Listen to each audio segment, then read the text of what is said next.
മാങ്ങ തന്നെ ഇരിപ്പ് കൊണ്ട് പണ്ടാരടങ്ങിയിരിക്കും. മാങ്ങയിൽ മുളക് ഉപ്പ് ഇട്ടത് പഴുത്ത മാങ്ങ.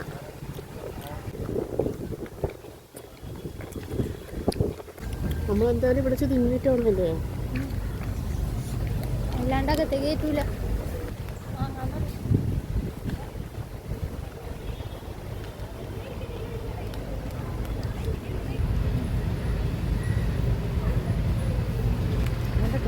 കൈ ഇവിടെ തന്നെ കായലിൽ പോയി കഴിയും. ഇതിൻ്റെ റിസൾട്ടിന് വൈകുന്നേരം അറിയാം. അപ്പം നമ്മൾ ബോട്ടിലേക്ക് കയറാൻ പോവാണ്. ഒന്നും കൂടി തൊടാ.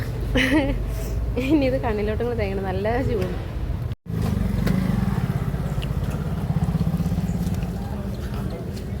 ഇത് നമുക്ക്